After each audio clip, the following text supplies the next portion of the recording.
Imagine you just spent, literally like $2.5 million to make sure a carne asada burrito shows up at a door at exactly 37.2 degrees Celsius. Which is, just to be clear, the exact warmth of a living human body. Right. It's so unsettling. You open the delivery bag, and the foil wrapper literally feels like you're holding someone's hand. Yeah, it's a deeply creepy triumph of subatomic engineering. It really is.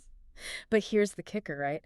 You're standing in your doorway with this anthropomorphic, lukewarm lunch, and you realize you had to walk out to the street in the rain to get it. Because the multi-billion-dollar technology stack completely forgot to include, like, a basic text box for your apartment gate code. Exactly. A basic text box. It's just wild. And that right there, that is the defining paradox of our current technological era, I think. Oh, absolutely. We have the computational power to model the molecular restructuring of a tortilla, you know. But we routinely fail at the unglamorous basic logistics of moving an object from point A to point B. It's just brilliant engineering that is entirely misallocated. Completely misallocated. So that structural delusion is exactly what we are focusing on today for this deep dive. We're looking at a super sharp, brilliantly observant piece of satire. Yeah, it's from a blog called Netizen, right? Yep, dated May 1st, 2026, written by Paramendra Bhagat. The title really just lays it all out. First principles thinking, misunderstood, misallocated. Such a great title. It really is. And if you are a product manager or a software engineer, or honestly just someone who has stared in pure rage at an app that has stunning cinematic animations, but It won't actually load your bank balance. yes, if you've been there, you live in the world, this piece is skewering. But God is targeting a very specific ideological virus, honestly, that has infected Silicon Valley. The weaponization of first principles thinking. Exactly. But to really understand the satire, we have to look at the genuine mental model it's mocking. Because first principles thinking isn't inherently bad. No, not at all. It's actually one of the most powerful epistemological tools human beings have ever come up with. Right. Its roots stretch all the way back to Aristotle. Wow, Aristotle. Yeah, he defined a first principle as the first basis from which a thing is known. So basically boiling a problem down to its absolute, fundamental, irreducible truths. Exactly that. You strip away all the analogies, all the industry conventions. Like when people say, oh, this is just how the market works, you ignore that. Right. You ignore the conventional wisdom, and you look solely at the atomic facts. You isolate the physics and the math. And the modern poster child for this is obviously the aerospace and electric vehicle industries, right, over the last 20 years or so. Yeah, the EV battery story is the perfect example. The traditional automotive industry looked at electric vehicles and said, well, battery packs cost $600 per kilowatt hour. Because that was the reality of the supplier market at the time. Exactly. So they concluded, electric cars will always be luxury items. They're just too expensive to mass produce. But that is reasoning by analogy, right? Looking at what currently exists and just accepting it as a boundary condition. Right. But a first principles approach completely discards the supplier market. It asks a much more basic question. Like, what is a battery actually made of? Yes. It's cobalt, nickel, aluminum, carbon, some polymers for separation, and a steel can. That's it. Right. So if you go to the London Metal Exchange and you just buy those raw elements off the open market, what's the spot price? And it turns out the absolute fundamental material cost is incredibly low. It's like maybe $80 per kilowatt hour. Wow. So the entire delta between $80 and $600 is just human inefficiency. Exactly. It's supply chain friction, legacy manufacturing processes, corporate bloat. Just a bunch of middlemen. Yeah. So once you realize the actual laws of physics aren't stopping you, you can just build a gigafactory and completely dismantle an established global industry. Which makes incredible sense when you are fighting gravity or thermodynamics. Absolutely. But here's the structural flaw in how that success has been interpreted by the rest of the tech world. The physics envy. Yes. Because that mental model worked for building orbital rockets and lithium-ion batteries, a certain breed of founder looked at that and concluded that first principles is a magic wand for literally everything. Right. Bagat's piece argues that this really rigorous framework has basically been kidnapped. Kidnapped and reborn as the ultimate startup flex. Yeah, people aren't using it to build space stations anymore. They're using it to build, like, note-taking apps. Yeah. And HR departments. Which brings us right back to the human temperature burrito. The quantum burrito heater. Yes, Bhagat introduces us to this fictional startup called Burrito Flow, and they've managed to raise somewhere between $2.3 and $2.7 million in a seed round. just for delivering burritos. Right. And the founder of this company goes on some long-form podcast to explain his thesis. And he doesn't say, hey, we have a better routing algorithm for delivery drivers. No, that would be too simple. Too analog. Yeah. He says, and I'm quoting the piece here, at the fundamental level, food is matter. Matter requires energy transfer to reach palatable temperatures. Everything else is abstraction. The arrogance of calling physical logistics an abstraction. It's just so good. I know, right? He literally refers to things like traffic, roads, and the actual human delivery drivers as a social construct. He's implying that if you just solve the quantum physics of the food itself, Yeah. the delivery mechanism is just trivial administrative noise. Yeah, it's just an afterthought. So how do they actually solve the physics of the food? They build this insane piece of hardware called the quantum burrito heater. Which the driver has to carry. Yeah, it's this backpack-sized appliance. Yeah. And it uses custom photon emitters to restructure water molecules and lipid-protein interactions. Wait, at the quantum coherence level? Exactly, at the quantum coherence level. Optimal mouthfeel achieved via quantum coherence. I mean, it is a hilarious string of words. It really is. But let's look at the psychology behind it for a second. Why does an undeniably smart person or a whole team of highly educated engineers spend their time inventing a custom photon emitter for a tortilla while entirely ignoring the fact that the driver is lost in an apartment complex? Well, you mentioned physics envy earlier. In economics and the social sciences, this is a very well-documented phenomenon. Oh, really? Tell me more about that. Yeah, it dates back to the mid-20th century. Soft sciences like sociology, psychology, even economics, they started adopting these highly complex mathematical models. Because they wanted to be taken more seriously. Exactly. They craved the definitive, objective prestige of classical physics. They wanted laws as reliable as gravity. They wanted neat equations that proved human behavior was totally predictable. Precisely. And we are seeing a heavily mutated form of physics envy in the modern tech sector right now. How so? Well, software engineering is difficult, sure, but much of consumer software is essentially just moving data between databases and rendering it on a screen. Right. It's not exactly putting a rover on Mars. No, it doesn't always feel like hard tech. So for a highly intelligent, intensely analytical founder dealing with bad municipal zoning or unclear street signs or gig worker retention rates, it's incredibly unappealing. Because it's messy. There's no elegant, beautiful mathematical equation that solves a broken intercom system at a gate. Exactly. It is entirely chaotic human friction.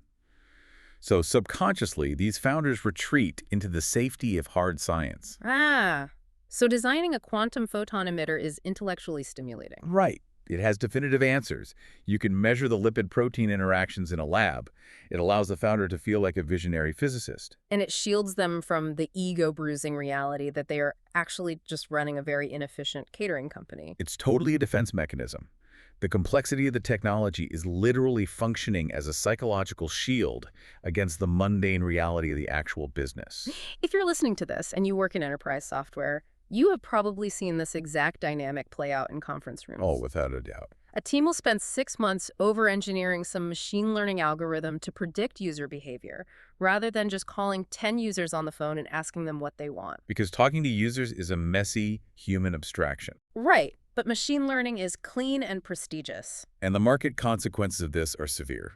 Pagad points out that while Burrito Flow is busy restructuring water molecules, normal companies are just eating their lunch. Literally and figuratively. Yeah, normal companies just accept the messy reality of the world. They add a simple text field for gate code to their app, and they immediately capture the entire market. It really makes you wonder, though, if a founder is arrogant enough to view their own customers and drivers as annoying social constructs, how does that ideology manifest internally? Oh, it gets so much worse. Let's look at what happens when this first principles reductionism is applied to the ultimate social construct, which is human employees. Right, the HR department. Yes. Pagat introduces us to a second company called Satire. Synapse HR represents the total collapse of organizational psychology into subatomic physics. It's amazing. Their head of people operations looks at traditional hiring, resumes, behavioral interviews, reference checks, and just declares that all of these are flawed, second-order assumptions. Because why ask someone if they are proficient in Python when you can evaluate their cosmic essence, right? Exactly. The foundational premise of Synapse HR is that employees are simply carbon-based life forms, chasing dopamine hits, equity, and free LaCroix. Don't forget the free office snacks. Right. That is the atomic truth of their workforce, according to them. I mean, we can laugh at it, and it is funny, but let's pull at that thread for a second. Isn't there, like, a tiny kernel of truth there? What do you mean? Well, there's a massive sub-industry of organizational design focused entirely on neurochemistry, like how open plan offices affect cortisol levels or how gamifying sales targets triggers dopamine loops. Sure. Yeah. Are they entirely wrong to look at the biological hardware of their employees? They aren't wrong about the existence of the biological hardware, no. But they are disastrously wrong about the scale at which that hardware actually matters. Okay, unpack that for me. This is the real danger of extreme reductionism. To illustrate why this fails, we have to look at the concept of emergent properties. Emergent property. Right. Let's use an analogy. Imagine you're trying to solve the problem of a massive traffic jam on a major highway. Okay. A first principles purist might look at that and say, well, a traffic jam is just a collection of cars, and a car is fundamentally propelled by an internal combustion engine. I see where this is going. Right. So they say, to understand the traffic jam, I must break down the internal combustion engine to its atomic facts. So they spend years analyzing the thermodynamics of a spark plug. Exactly. The exact chemical composition of gasoline, the friction coefficients of engine pistons. And after all that research, they possess a flawless encyclopedic knowledge of a spark plug, which tells them absolutely zero about why traffic is backed up for 5 miles. Bingo. Because a traffic jam is an emergent property. Right. It only exists at the macro level. Yes. It happens when thousands of cars interact with highway infrastructure, human reaction times, weather conditions. You cannot find a traffic jam inside a spark plug. That's such a great way to put it. And similarly, you cannot find company culture or ambition or jealousy or collaboration inside a dopamine molecule. You are just operating on the completely wrong layer of reality. Yes. So when Synapsicar reduces their employees to their neurochemistry, they are blinding themselves to the macro-level sociology of an office. The actual complex interactions of humans. Right, which are what dictate whether a product actually ships on time. Those interactions are emergent. By ignoring the emergent layer, they create an onboarding process that is pure, unadulterated madness.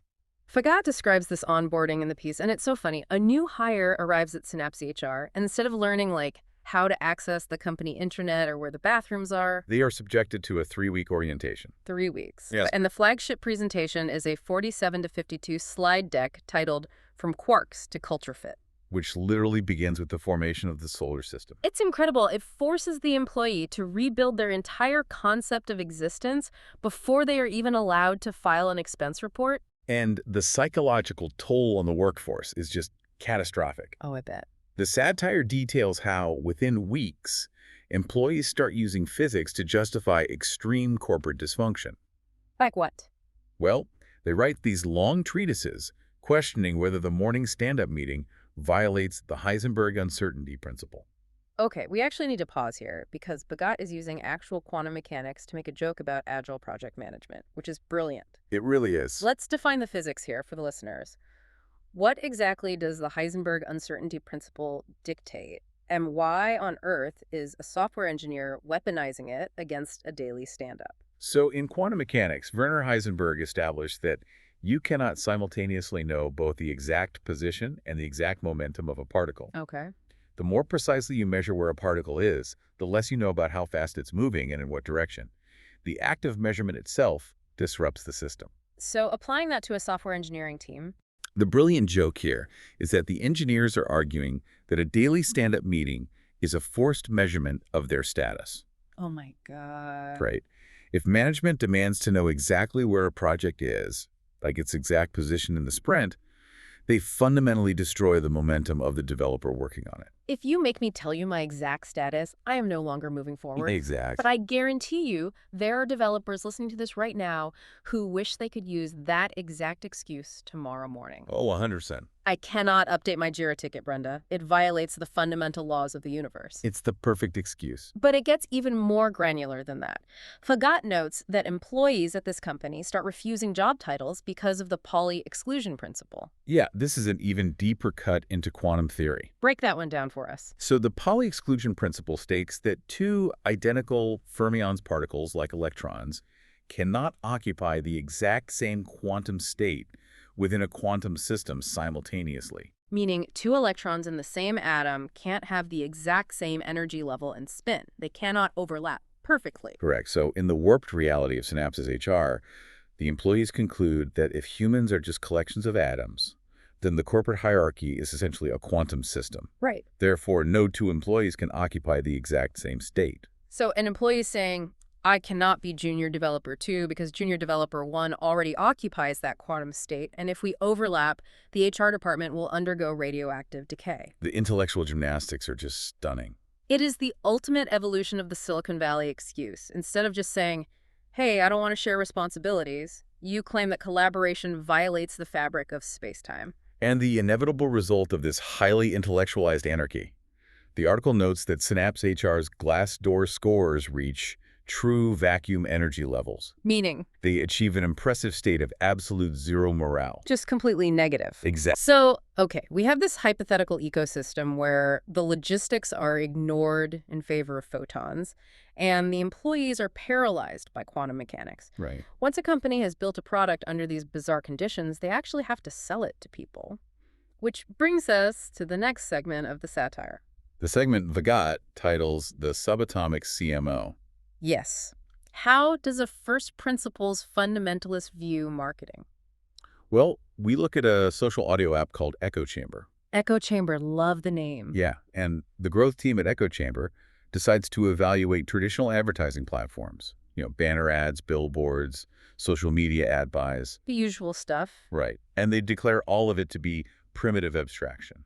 I mean, to be fair, looking at the current state of digital banner ads on most websites, primitive abstraction feels like a pretty generous description. That's a fair point. But what is their actual core scientific argument against traditional marketing?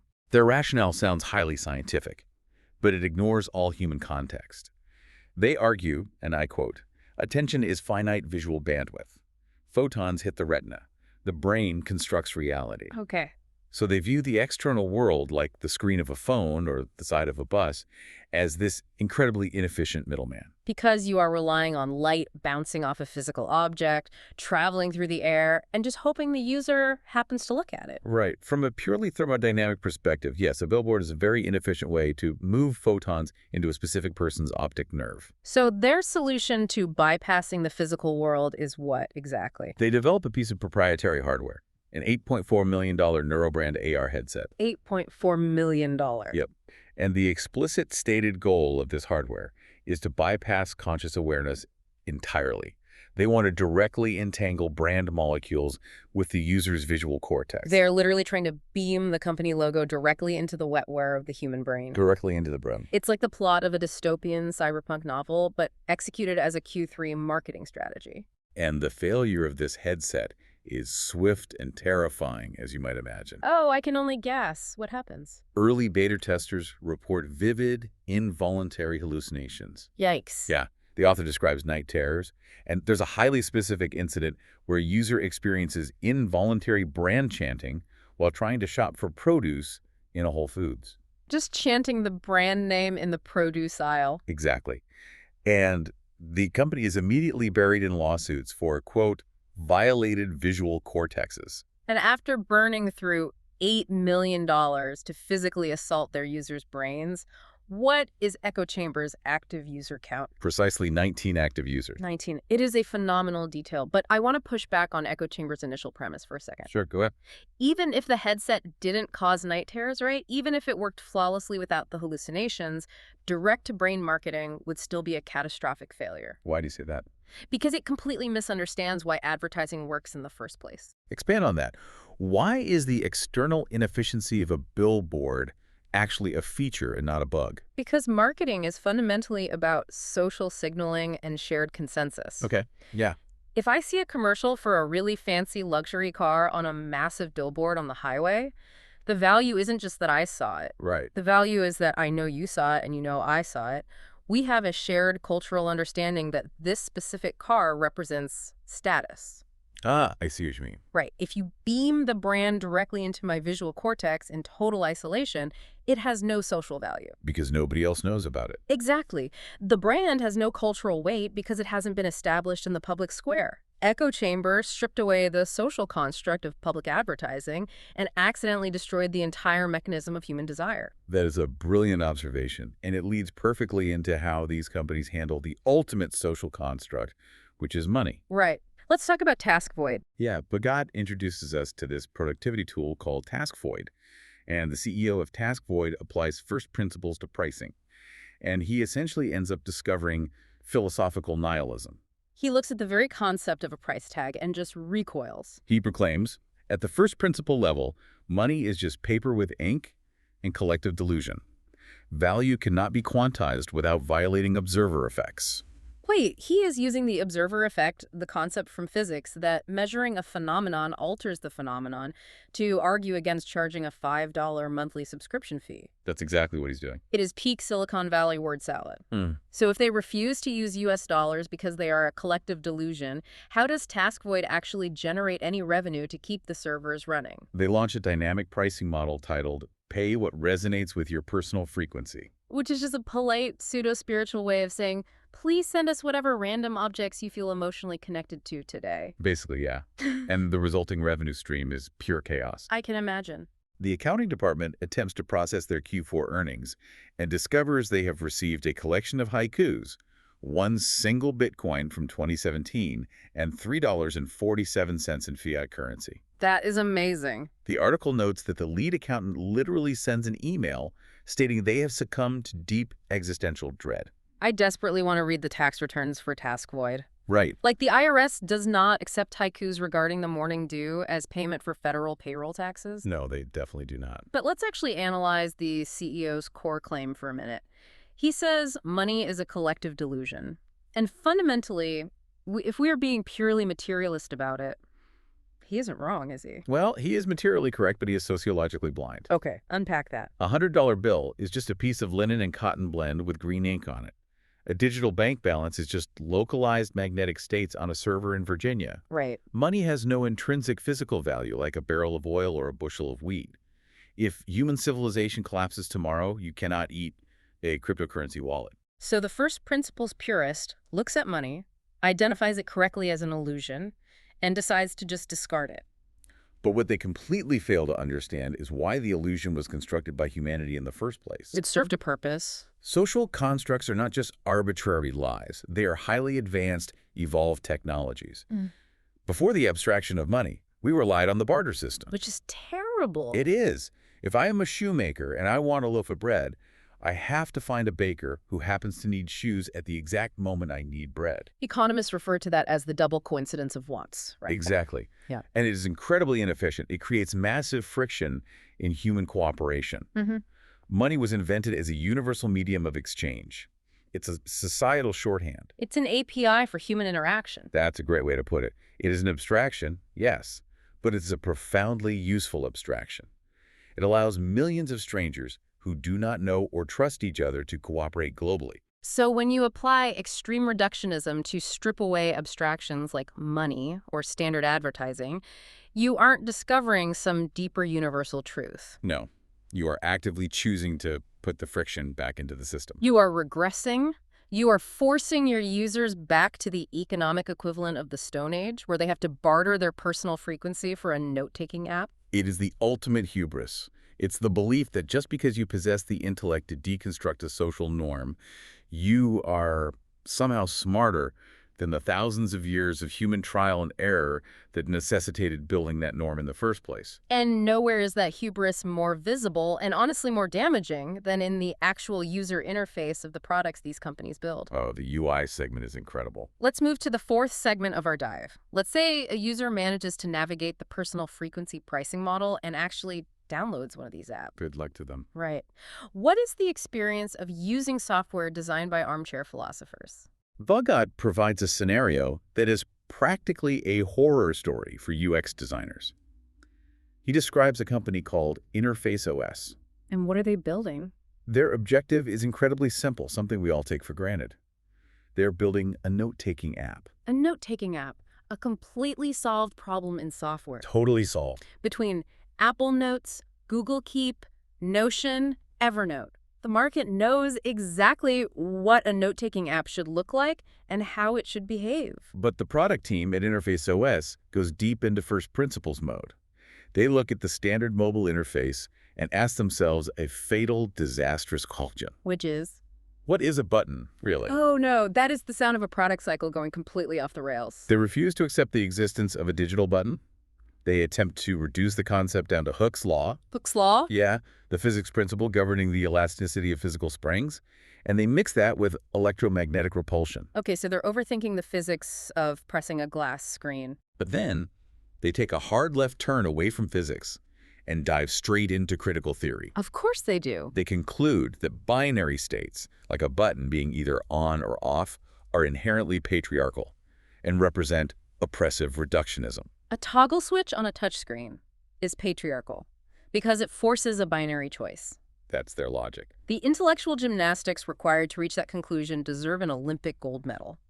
It's a fascinating blend of hard science obsession and ultra-academic sociology, completely detached from human utility. Completely detached. So if buttons are instruments of oppression, what does Interface OS actually ship to the App Store? Their minimum viable product ships with 0 buttons whatsoever. 0 buttons. The interface is just an empty void governed entirely by voice commands. Like Siri or Alexa. But worse, they don't use standard natural language processing.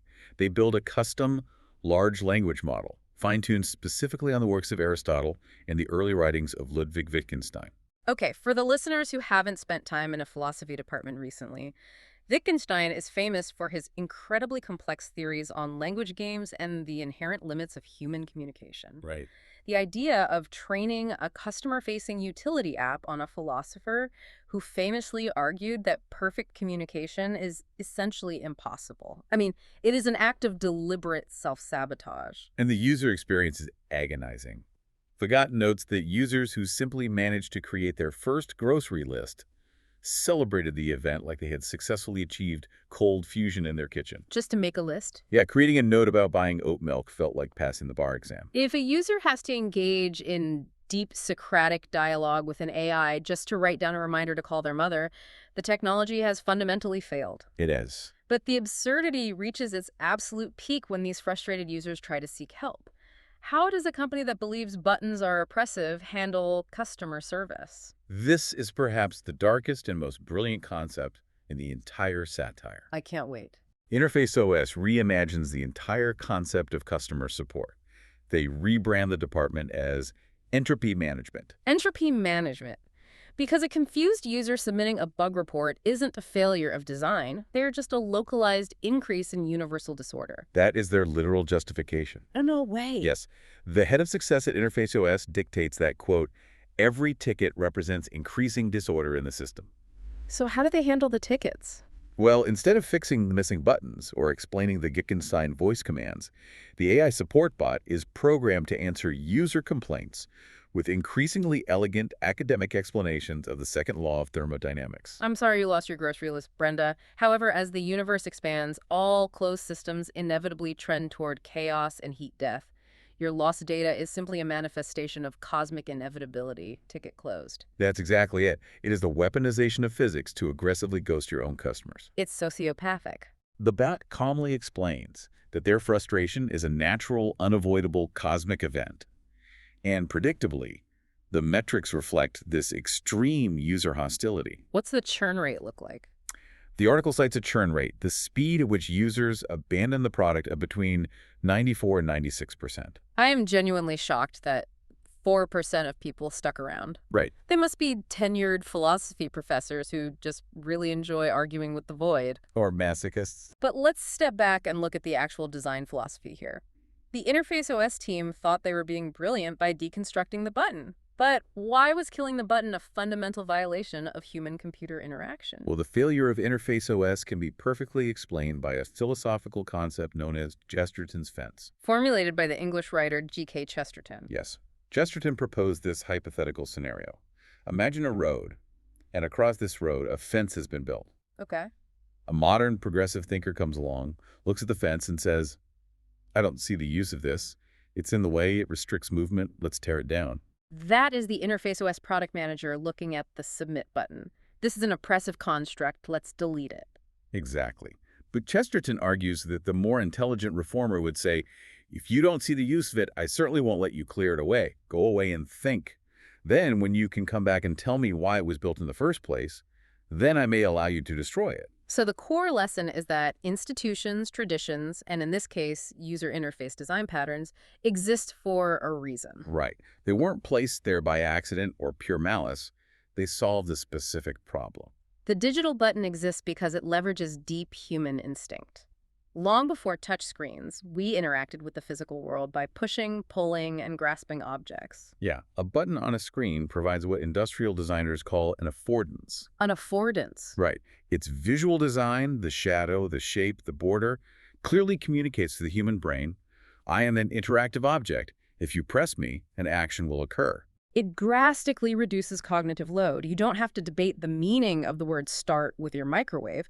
You just press the physical button that protrudes from the panel. Exactly. When founders tear down Chesterton's fence in the name of first principles, when they delete the button without understanding why human psychology required the button in the first place, they aren't innovating. They are just inducing cognitive paralysis. Spot on. Chesterton's fence should be mandatory reading for every UI designer. Never delete the submit button until you can clearly articulate exactly why the submit button was created. Such a good rule. But at this point, we really have to look at the broader ecosystem, because a massive, glaring question is hanging over this entire conversation. Funding. Yes, we have analyzed burrito flow with its lukewarm food and missing gate codes. We have looked at Synapse HR, where employees use quantum physics to avoid doing work. We've seen echo chamber assault people's visual cortexes for an audience of 19 users. And we've watched Interface OS gaslight their customers using thermodynamics. So how on earth are these companies surviving? Someone has to pay for it. Exactly. Who is paying the server costs? An $8.4 million AR headset research division doesn't fund itself. Who is writing the checks for these startups? This brings us to the segment on fundraising, which Pagat titles Cosmic Inflation. Such a good title. And this is where the satire cuts closest to the bone, I think, because it reveals the grand delusion of the venture capital ecosystem. A delusion that closely mirrors the real-world mechanics of Sand Hill Road. It really does. So let's walk through a pitch meeting. Imagine a founder from one of these first principles companies sitting across a mahogany table from a partner at a top-tier VC firm. Okay, setting the scene. The author describes the dynamic perfectly. The investors ask a standard foundational business question. What is your TAM? TAM, total addressable market. It is literally the most basic rounding metric of any business pitch. Right. It basically asks, how many people in the world realistically need this product and how much money are they willing to spend on it? It's basic arithmetic. If you are selling specialized orthopedic shoes for golden retrievers, your TAM is the total population of senior golden retrievers multiplied by the cost of the shoes. Exactly. So how does our first principles founder respond to this basic math? Does he have a slide for the dog shoes? No. He leans back, steeples his fingers, adopting the posture of a true visionary, and smiles serenely. He dismisses the concept of TAM entirely. He dismisses it. He waves it away as a Newtonian illusion and a relic of a dying paradigm. Oh, man. Because classical Newtonian physics is just too basic for him. It's too predictable. Right. He then delivers his pitch, bypassing business entirely for metaphysics. He says, humans require connection. Electrons make connection possible. We are building the substrate layer for post-human consciousness. That sequence of words means absolutely nothing. Nothing at all. It is an empty vessel of a sentence. We are building the substrate layer for post-human consciousness. It is engineered to sound profoundly important while committing the company to zero actual measurable deliverables. That's the beauty of it. If you promise a working app, you can fail. If you promise the substrate of post-human consciousness, how can anyone prove you didn't deliver it? You can't. But the truly shocking part isn't that the founder says it. It's how the VCs react. Right. They don't throw him out of the room. They throw tens of millions of dollars at him. Wait, how much? Pagat notes that this founder walks away with a seed round of between $25 and $29 million at a valuation of over $200 million. For a company that, let's remind our listeners, has roughly a dozen active users. 11 or 12, yeah. They raised $29 million for 12 users. How does the founder justify the lack of growth to the board? Well, they produce a beautifully typeset, 180-page pitch deck. And it argues, with absolute conviction, that traditional user retention metrics are, quote, meaningless at the Planck scale. The Planck scale, being the theoretical minimum size in physics, the smallest possible measurement of space or time. Right. So they're arguing that on a subatomic quantum level, the fact that their app is a ghost town simply doesn't matter. It's brilliant. It is the ultimate intellectual defense mechanism. If your business fails at traditional metrics, you don't fix the business. You just declare the metrics to be illusions. Exactly. But I have to challenge the premise here. When we look at this dynamic, who is the actual villain? What do you mean? Are the venture capitalists just gullible victims, easily swayed by a charismatic founder doing a really good imitation of Steve Jobs? Or are the VCs active, complicit architects of this delusion? That is the structural insight of the entire piece, honestly. The VCs are not victims. They are highly rational actors participating in a very specific, high-stakes economic game. Okay, break that down for us. Why does the math of venture capital incentivize founders to LARP as physicists? To understand why a VC funds a quantum burrito, you have to understand the power law of venture returns. The power law. Right. In traditional finance, if you lend someone money, you expect a steady, reliable return. But venture capital operates differently. A VC fund might invest in 100 startups. Okay. They fully expect 90 of them to go completely bankrupt, to go to zero. Wow, 90 out of 100. Yeah. They expect maybe 9 of them to return their initial investment or do okay. Yeah. But they need one company, that final 1%, to become a multi-billion-dollar monopoly. Because that one mega winner pays for all 99 failures and generates the profit for the entire fund. Exactly. Because of that mathematical reality, the incentive structure is completely warped. Right. If a founder walks into a VC office and pitches a highly realistic, structurally sound logistics software for local restaurants, a business that might generate $5 to $10 million a year in steady profit, the VC will pass. Even though it's a great profitable business. Because it's not big enough to return the fund. I see. But if a founder pitches a quantum photon restructuring hardware ecosystem that promises to redefine the laws of physics and capture the entire global food supply chain, The VC knows the chance of success is practically zero. it's 0.001%, but the potential return is infinite. So the VCs actively demand the delusion. They don't want to hear about incremental improvements or sensible UI. No, they want a pitch that sounds like science fiction, because only science fiction has a $1 trillion total addressable market. The founders are simply responding to the incentives of the capital market. They dress their pitches up in the language of quantum mechanics because that is the password to unlock the vault. It is a mutually assured delusion. The founder pretends to be the next Einstein. The VC pretends to deeply understand the 180-page Planck scale pitch deck, and tens of millions of dollars are just set on fire in the pursuit of a mirage. And Pagat brings this all home in the final section of the satire, titled The Grand Irony. It serves as the thesis statement for the entire phenomenon. It does. It shows that first principles thinking is a devastatingly effective tool, but only in specific environments. It works in domains governed by merciless, unchanging physical laws. Right. If you are trying to design a reusable orbital rocket, you must use first principles. You have to calculate the thrust-to-weight ratio, the exact metallurgical fatigue of the engines, the atmospheric drag. Because gravity does not care about your marketing strategy. Exactly. When you are fighting the universe, first principles is the only way to win. But when you take that exact same mental hammer and try to use it on human psychology, Or on sales pipelines, or on team dynamics, or on deciding whether an employee prefers oat milk or almond milk in the break room. you do not achieve breakthrough innovation. You achieve catastrophic failure. You get expensive VC-funded performance art. Delusional theater. The author provides this incredibly grounding, potent contrast at the very end of the piece. They evoke an image of a certain bald physicist-turned-CEO. We all know who that represents. Right, Elon Musk. The author pictures him sitting in a quiet, highly disciplined lab in Hawthorne or Boca Chica, surrounded by actual rocket engines. It is a deliberate and vital juxtaposition. Musk actually utilized first principles to achieve something genuinely impossible, which was landing orbital rocket boosters upright on drone ships in the middle of the ocean. He applied physics exactly where physics belongs. Yes, and while he is doing that, the author imagines him reading about these software startups on his phone and just laughing quietly as they try to apply his aerospace mental models to warm food and note-taking apps. It is the stark difference between doing the actual grueling math and just buying a white lab coat to wear to a pitch meeting. Totally. And while these founders are busy philosophizing, what is happening in the real market? The market corrects itself. Yeah.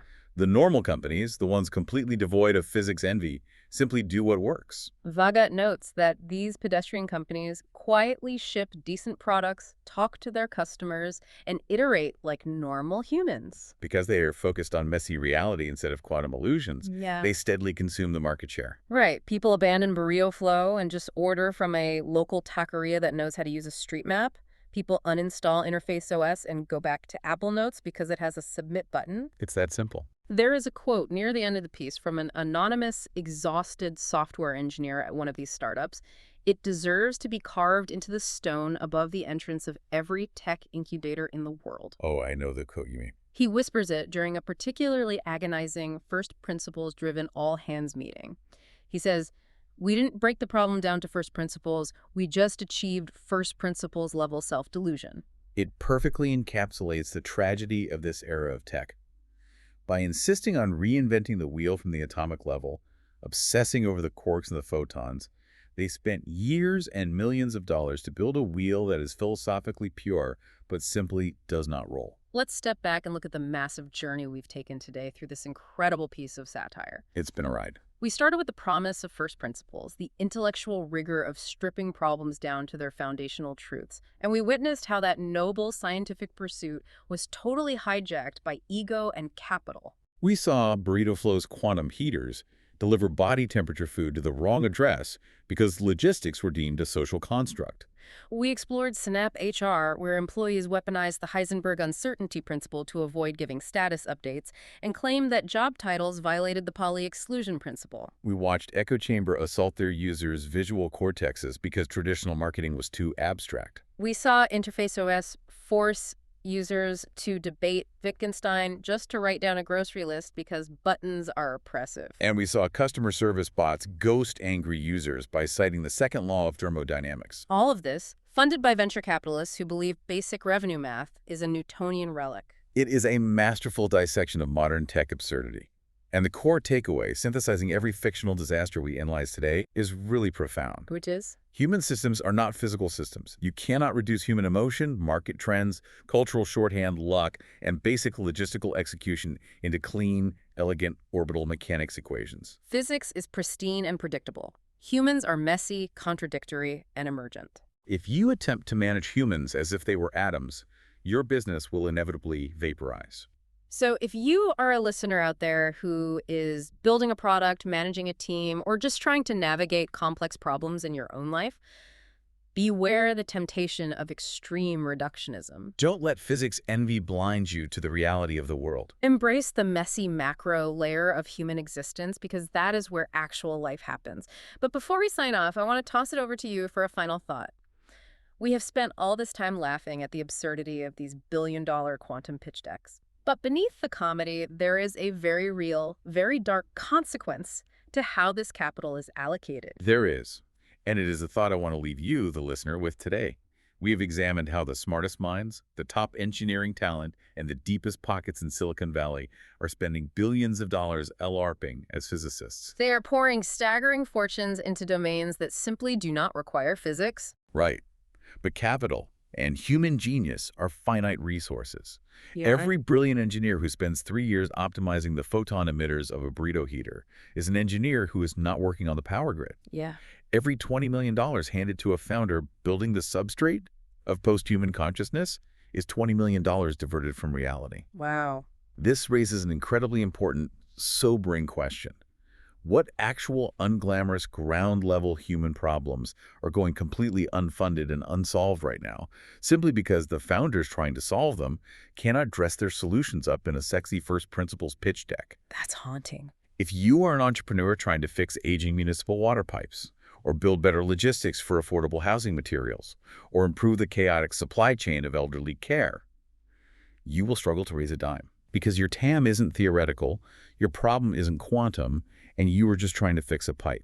So the next time you see a tech product launch that promises to disrupt the fundamental nature of reality or deconstruct the fabric of human communication, Ask yourself, wouldn't you rather they just use that genius to deliver your lunch on time? What a phenomenal corruption to end on.